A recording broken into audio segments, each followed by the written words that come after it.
Welcome, everybody, to this episode of Discussions of Interesting People and Conversations. One of the people I got to know over the past few years is a filmmaker who's driving culture and talking a lot about Latino communities. His name is Bernardo Ruiz, and he's going to be, there will be a release of retrospective of his work coming up pretty soon. I want you all to know why I kind of wanted to do this interview and introduce you to him and have him talk about some of his work and where this is going. We had the opportunity to meet, I'm guessing now, Bernardo, it was probably a couple years ago. We were in New York City, and you were working on a PBS documentary on the Latino Vote. And we just kind of, I felt like we hit it off. I thought where you were going with the film was really innovative and unique and different and approaching our community in exactly the way that it needed to be. The film came out. I thought it was absolutely spectacular. It was fantastic.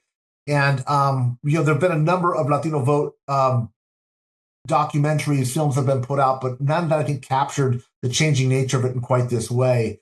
So, Bernardo, welcome to the show. Looking forward to this conversation. Thank you for having me, Mike. And I was thinking about it too, just before our chat.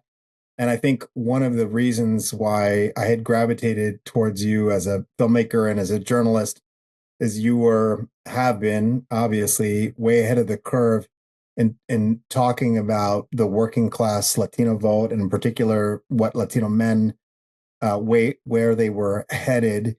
And that was obviously the story, or a key part of the Latino vote story last year, and we're living with the consequences of that moment, and certainly some of the failures of the Democratic Party to do successful outreach to that slice of the electorate. So I think for me and my colleagues, you were always a must read. I mean, I listened to your and Chuck's podcast on the regular, and we got a chance to actually film your podcast with you in California and Chuck in Chicago during the DNC, and that kind of fascinating transitional moment. But it was, I think what you were doing in your book and what you've been doing through your reporting is just filling this vacuum. It's still unbelievable to me how there's this incredible blind spot, both in kind of legacy media and among the pundit class, and you and Chuck talk about this quite a bit, but just how there's this failure to address core working class issues. I live in Queens, New York. I see it here every day, and you see that kind of that economy piece just being so central to everything, even in this moment of raids. And so anyway, that was a big part of why we were drawn to you for the documentary for Latino Vote 2024, which is on YouTube, and why you were such a kind of featured part of that film. That means a lot to me, and I've got to say, that's exactly how I feel about your work and the way that you approached it. I want to talk about your body of work, because that's, you're becoming more and more. As I age, yeah, brother, I know the feeling, man. Like this, what is all this nonsense? Real thing. But a lot of it is having a vision and understanding it, being confident, telling it on your medium as powerfully as you do and as you have. And I want to talk about that arc that, we both have, gray hair. I want to talk about where you began, where you're at, what that means. I know there's this retrospective of your work. I want to get into all of that, but I also want to kind of dovetail on what you were just talking about, which is you're a filmmaker. You're an acclaimed Latino filmmaker at a time where you're literally telling our story, and you're caught in between sort of the conventional wisdom of who we are and our people defining every day what Latinidad means. And you've got to capture that and tell that story visually. Like, you can hear Mike Madrid rant about it every week on the Latino Vote podcast, and I get to, do 20, 30, 40 takes. Like, to the craft that you have it's remarkable to me, to having been part of some of these things. Like, how you're able to do that visually with the hours and hours and hours of interviews to capture the right person, the right comment, and put the whole thing together. It's like 20 times harder than writing a book. And I've written a book, so I know how hard it is. Like, I could not imagine filmmaking. So what is that like? Not just the filmmaking process, but knowing that you're telling a story that is different than conventional wisdom suggests, while also carrying the responsibility of defining what Latinidad is and what it's becoming. Well, I really appreciate that question. I mean, I've been lucky enough to be around for, working in independent film and documentary for 20 years. I've directed 5 feature documentaries, but also a lot of television and a lot of other kinds of things. And I think it's very similar to running a kind of mom and pop restaurant where you're stubborn. It's like having a small business where you say, I want to make food my way, and they're going to be people who love it. There's a customer base that, comes to your 3-table restaurant and they like what you cook and they're fans. And sometimes you blow up, someone does a TikToker or an Instagram, an influencer comes and they do something about your restaurant and you get big for a moment. But for me, it's always been, and I think it is like writing in this way, it's just about being really steady and exactly to your question, just picking something and then just stubbornly sticking with it. I think there's a kind of freedom to making independent films. Usually the financing is cobbled together by different partners, and at times I've worked with public media, other times with private companies or equity investors. But I think exactly to your question, the core of it is about committing to your vision, sticking with it, working with your collaborators, and then also being able to pivot. In the case of one of the films we were talking about, Harvest Season, which is about Latino winemakers, and also just the Latino labor, all of the behind the scenes labor that powers the wine economy in California. In that case, I thought I was completing a film just as the 2017 wildfires hit and utterly destroyed the livelihoods of so many people. And so in that case, it's just about pivoting and adapting to that reality and documenting it. I do think it is a really exciting moment, though. I do think there's a whole crop and a new generation of filmmakers who've kind of expanded how we're talking about Latinidad. And I think that's exciting because what it does for me as someone who's, I'm a Gen X, I don't love those labels, but that's what I am. I do think it pushes me to be able to do things, to take on new creative risks and try doing different things, because I think there was a whole period, certainly early on in my career, where I felt like, we had to get some of the lower hanging fruit, some of the more obvious Latino stories out there. I did a biography of Roberto Clemente, the late great Clemente, for American Experience. And I've done a couple of those stories that felt a little bit more like building monuments to some of our heroes. And now it feels more and like an exciting and very difficult moment where people like me can take greater creative risks and do things that are more live on the edge a little bit and they're a little more compelling. Let's explore that a little bit more, because I one of the things, and I'm relatively new to kind of documentarians and the way they approach their work. Past 4 or 5 years, I've really kind of seen and learned to appreciate the art form of it. What always has jumped out to me, though, is there's this supreme level of confidence. You have to really believe that you're going to be able to tell a story that is, at a time when a lot of things are in flux, because you have these pressures of what conventional wisdom of is who we are. You also have to balance that with the burden of who we've always been. And I love the Gen X. Maybe it's a Gen X thing, because we're a transitional generation, right? We're the bridge between the boomers and the millennials, these two big, massive demographics. We're the generation that remembers the before times, before the internet, right? And certainly the first generation to kind of be fully ensconced in it at the same time. Your work kind of embodies all of that. And the way you just outlined that, you went from those iconographic Roberto Clemente stories to now really pushing and saying, on those shoulders, we're not stuck there. This is not, our culture is not static. It's literally redefining the American experience. And I guess the first thing I want to know is, like, do you approach your work with the same level of confidence now that you had then, or is that something you just build with time and experience?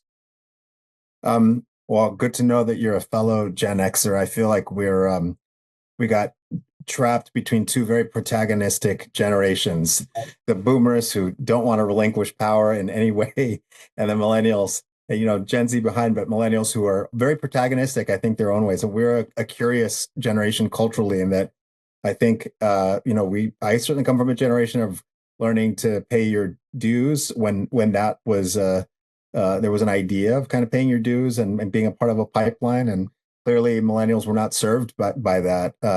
And, for good reason, have kind of broken out into their own. I wouldn't say that I have a lot of confidence. So much of it, like, I think, like writing, is just about intuition and making a bet, and then sometimes stubbornly sticking to that all the way through.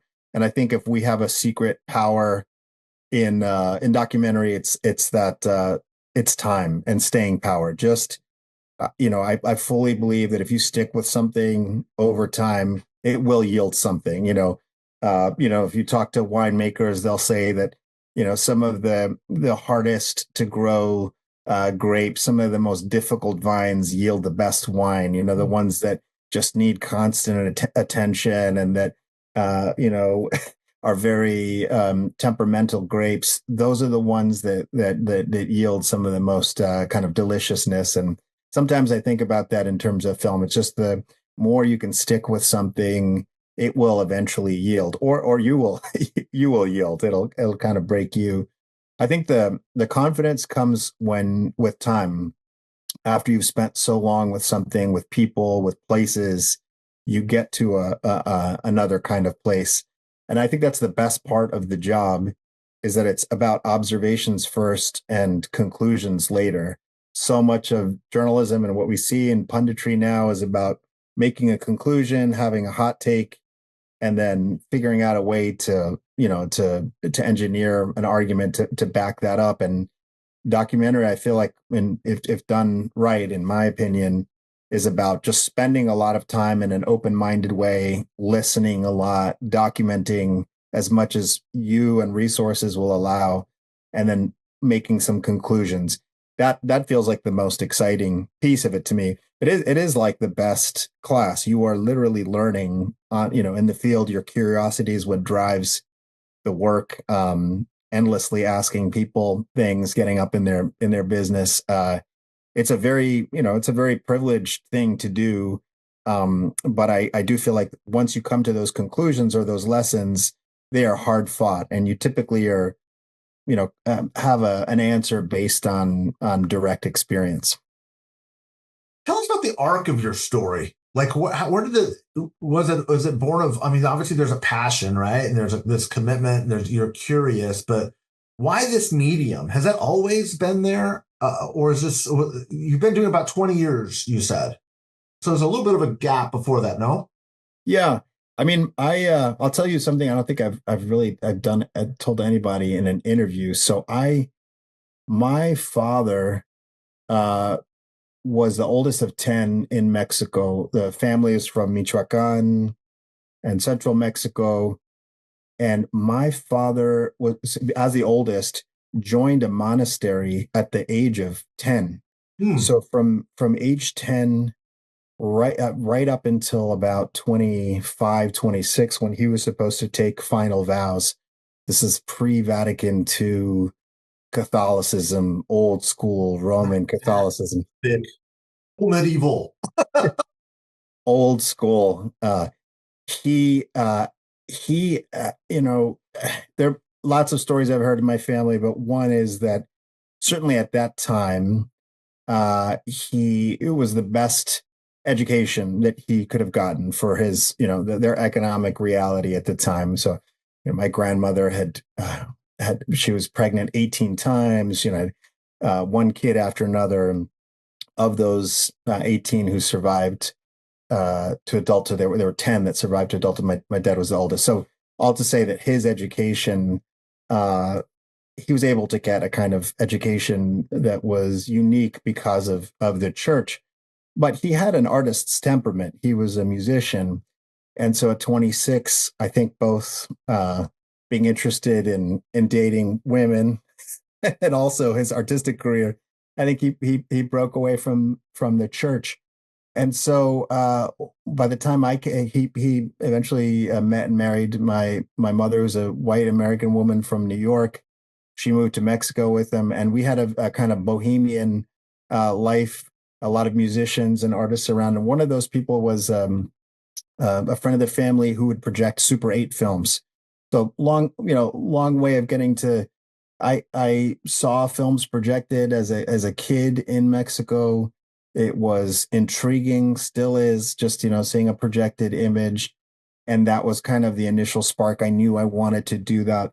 It wasn't until much later, as a kid, you only see Hollywood films and kind of fiction films, and I was always kind of interested in journalism. It wasn't really until my 20s when I realized documentary gives you that kind of special place for those things to come together. Journalism and cinema can come together. The other thing is, you in documentary generally have, or up until recently, you have more control over your filmmaking because you're typically flying under the radar. The budgets are not Hollywood budgets. So you don't have a team of executives telling you how to make something. Again, it's like that small restaurant, mom and pop restaurant metaphor. You can just kind of make your own food, and the audience either comes to it or they don't, but you don't have like a restaurant conglomerate breathing down your neck about what you should be cooking. Sounds like your father's like a Miguel Hidalgo figure, man. You need to do a documentary on him. That's a fascinating story. What has been kind of the thematic then? Like, what was your the first time you realized, okay, this is my first film? And what has been sort of the arc? What has been the thematic that's tied it all together, your body of work? I mean, I maybe like you, I'm so endlessly fascinated by the Mexican American diaspora, the Latino diaspora. I came to the US. I was born in Mexico, came to the US when I was 6, and then grew up in New York, which was Caribbean Latino. So it was Puerto Rican and Dominican. So I have I think a weird experience for that time. And it wasn't until later that I, connected to Mexican American diaspora communities in California and the Southwest and Texas. But so that it gave me a weird perspective on Latinidad, because early on in the 80s and 90s, the influences were hip hop and also just Caribbean Latino culture. So that was a weird, connection. It in some ways an expansive view, and another just I'm like an odd duck. It's just a weird. Did that make you a better filmmaker? Because you're being on both on the inside and the outside of your own community, which is on the inside and the outside of a broader American community. I mean, your question is pointing at something, and I would hope so.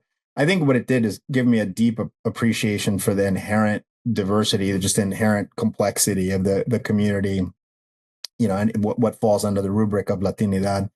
And then, I started to think about that, our country's love-hate relationship with Latinos, and also just how, also that love-hate relationship with Mexico. I think that was always interesting. Also, like a lot of kids who've grown up with, one parent from Mexico, one parent from the US, I grew up with that idea of how people can just view the same incidents through vastly different lenses. And that then you become a kind of cultural translator and code switching and understanding, okay, you can do, I can see this from, my Mexican family's point of view, and I can also see things from my mother's point of view. And I see that there's some nuance there. It's actually, there's some overlap here. It's not as easy, which, it's fascinating for covering this country now where things are so sharply divided, or at least the algorithm is, amplifying those divisions. what is interesting about the long form documentary work and storytelling is it gets at that weird area where things are not, where it's not so easy. That moral ambiguity or the complexity is much more interesting than the, propagandizing that we get with TikTok or social media or these, the algorithm driven debates. Tell me more about the love-hate relationship that America has with Latinos. Yeah. I was thinking about it a lot before this conversation, and I was thinking about when in 2020, during the pandemic, there was this brief moment in a US media when Latinos were viewed as heroes, where there was this discussion of Latino workers as essential workers, right? And I remember filming during the pandemic in cities like Philly or in my neighborhood in Queens, where nurses and hospital workers and delivery workers and agricultural workers, there was this brief sense that this country relied on, needed Latino workers, and there was this maybe a brief celebration, and certainly not nationwide, but it was this interesting moment. And it's fascinating to be in 2025 where, the footage that we're seeing and outlets like LA Taco are doing such an extraordinary job of covering of, families being ripped apart, people being shoved into unmarked vehicles, just there's something very quintessential about how the U.S. and how this country treats Latinos in those two bookends, right? Those two moments. Just on the one hand, this brief acknowledgement of how we need this labor. On the other hand, this demonizing and just it's ritual humiliation that we're seeing of communities, and in some cases, the very same communities that voted this administration into power. Citizens being profiled for having brown skin or whatever. So I think there's something in that dynamic that goes back to the braceros. There's deportations, and then the braceros, and then there's the backlash. There's always been this push-pull, love-hate cadence to that history. That is powerful, brother. I've never thought of it that way, but that's thank you for that. This essential workforce, which was the Latino workforce, allowing everybody else to shelter in place, that we will go out and navigate and swim through this virus, jeopardizing our own health and our family's health, to make sure that you can watch, cable TV all day and order in. And then very shortly thereafter, turn on people and start hunting them down, the same people. And even in work sites, right? I mean, that's the piece. So, the argument about the raids or the logic of the raids is often, that it's about removing criminal elements. But, that's not what's happening. What's happening is so many of the raids and the viciousness in the raids included is happening in courts or in work sites. So, that exactly to that point, there's, on the one hand, this need for this labor. On the other hand, the country is targeting workers at their work sites. What if there was one story that you could have told that you have not told? What would that be? Or is there something you missed in the arc of the last 20 years that's like, man, I really wish I would have had cameras with me on that one? What a great question, Mike. I don't think anybody's asked me that question in an interview. And it actually is forcing me to think about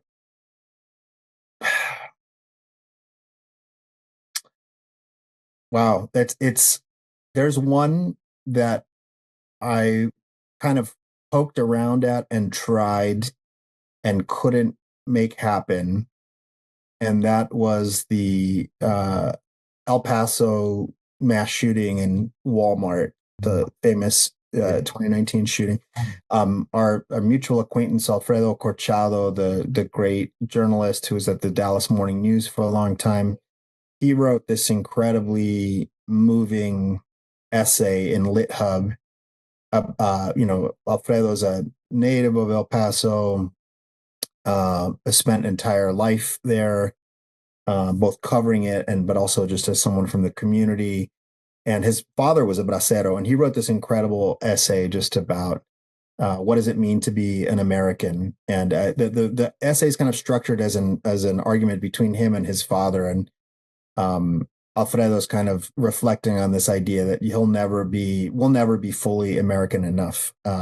Just in he's grappling with these thoughts in the wake of this mass shooting that killed people, families who were shopping at the Walmart in El Paso.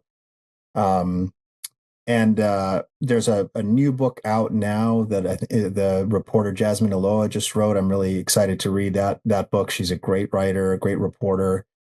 But as a film, I had tried to make a kind of essay film about that moment and what it meant.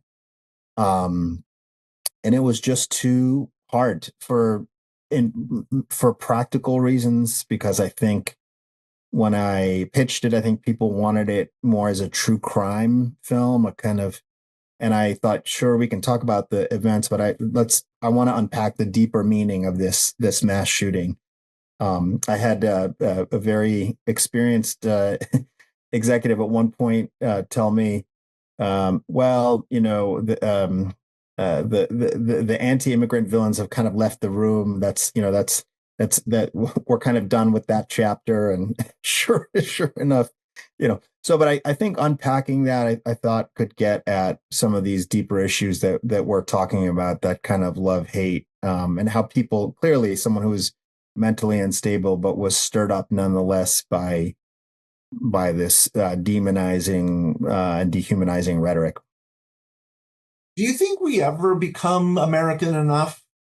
I mean, demographically, America's changing, right? Like 2040, there'll be a non-white majority America. I mean, clearly the decline of the Latino population, at least the white population, from my perspective, has created this fear, this backlash of kind of what that means for Western civilization, and the end of times is coming. Do we look back in 100 years and kind of just realize that this was just a transition point, or is America and Latinidad, are they completely compatible, or will they always be distinct? I think so many people are in the way they live their lives. I certainly think about this a lot in my Queens community, which has this enormous Latino and diverse Latino community. I think most people just are living their lives without really thinking about it. It's just a reality of people's lived lives. I mean, you know this from your book. I mean, you can go to any city in this country, any town, and there's a Latino, often Mexican, but not exclusively, obviously. But there's a Latino presence. Rural Georgia, any big city in the country. And I think it's a reality that is there, whether people want it to be or not. I do think we're going to pay. The country's paying a price for this demonization. I was looking into a story in Las Vegas a couple months ago at an open air swap meet, this Broadacre swap meet, where just the fear of ICE raids alone forced this market to shut down for over a month, and all of these about 1,000 mom and pop vendors had to close up their business, lost wages, harmed the local economy. We're paying a price for that, the instability and the demonization.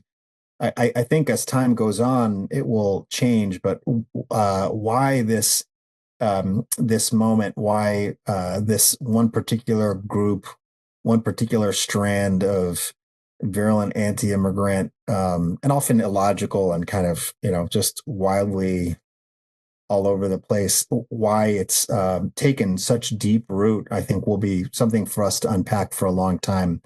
But think about my own parents.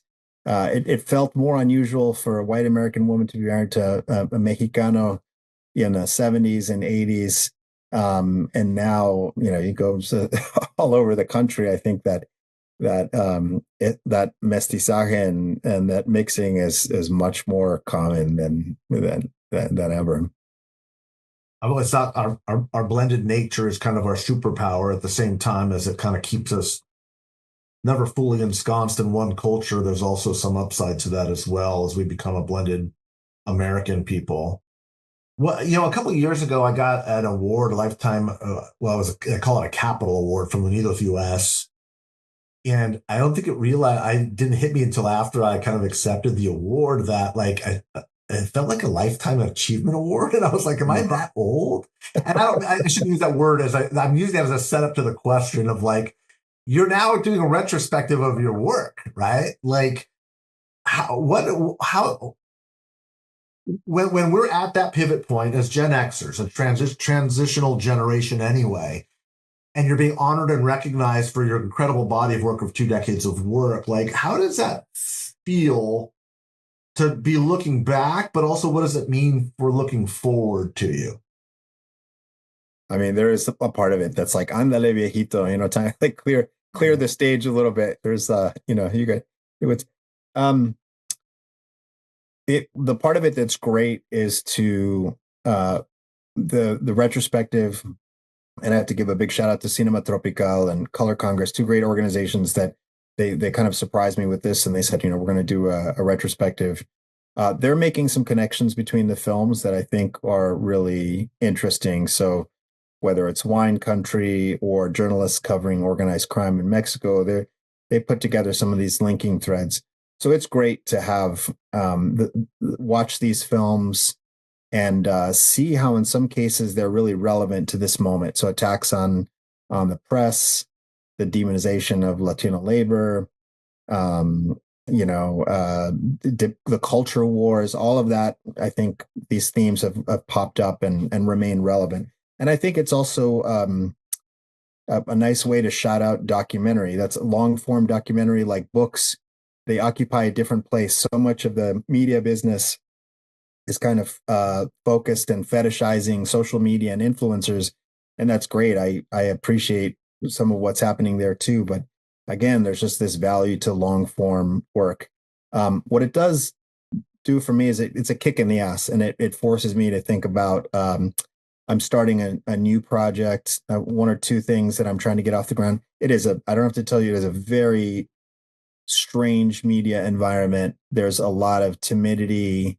There's a lot of shift happening. Hollywood is going through this reckoning. The documentary and journalism are going through a kind of massive shift, capitulating in many ways.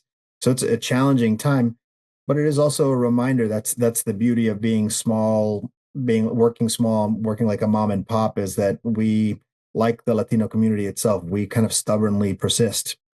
There's lots of fires could be raging, country could be in a civil war, but we're, chingándole. I mean, just doing it day after day. Are you optimistic or pessimistic about where this is all heading?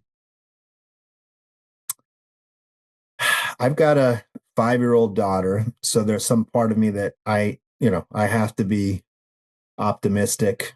And at the same time, I think I'm very wary, like a lot of people.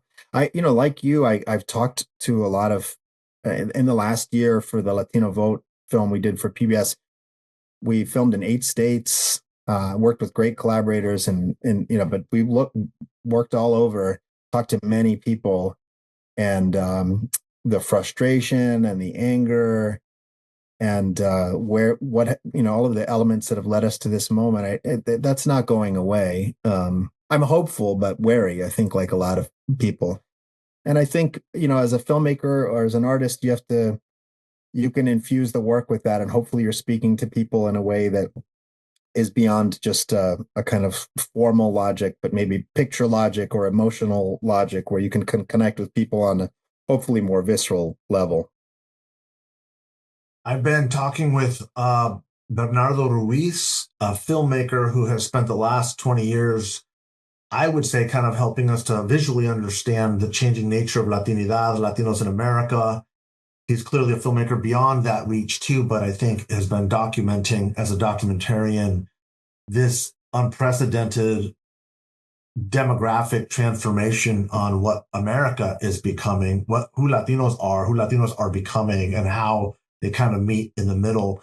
Bernardo, what would you like to leave people with? What sentiment? I think when you're looking at your retrospective and your body of work, and we'll have this, the links that people can kind of go and see some of the body of your work, but what do you, as somebody who has been watching and telling the story of our culture and our people and what we are becoming, what do you want to leave listeners with? I think this moment is a great opportunity to, it may sound Pollyannish, but I think it's a great opportunity to build out community and audience. So I often think about how when Black comics were facing segregation or de facto segregation, they built out the Chitlin circuit, just playing Black clubs, Black communities. And I often think, the Mexican-American diaspora needs a chicharron circuit. We need our, you see people craving these in-person events. I'm seeing that with the retrospective. People show up for in-person events. Obviously, social media is hoarding a lot of attention, but there's something about doing these small in-person events that people are showing up for. And I think they're, not just for me as a filmmaker, but musicians and writers, that there's an opportunity to do in-person community building. And I think that is a way to kind of transform the narrative and, again, highlight, aspects of our story that have been, we're being bludgeoned at the moment. So I think there's an opportunity to do something different through these in-person venues. So, but that community building piece, it feels very important. I've loved this moment too, because I think that we are being united in the way that we elevate each other's voices. You as a filmmaker, other cultural aspects, people in politics, people in government, people in academia, is recognizing there is a different voice, there's a different understanding. And it's been an honor to kind of be a part of some of your work. I was so incredibly impressed with the way you approached it. Thank you so much for your time. I'm looking forward to the retrospective and working together, hopefully in the future, on another project. Absolutely. Thank you, Mike. And thank you for your journalism. I read you regularly. You're really sharp and prolific. I also don't know how you knock it out. I mean, but also at a very high level. So I really appreciate that work. It also keeps me, it's stimulating. Muchísimas gracias. We'll talk soon, brother. Thank you, Mike.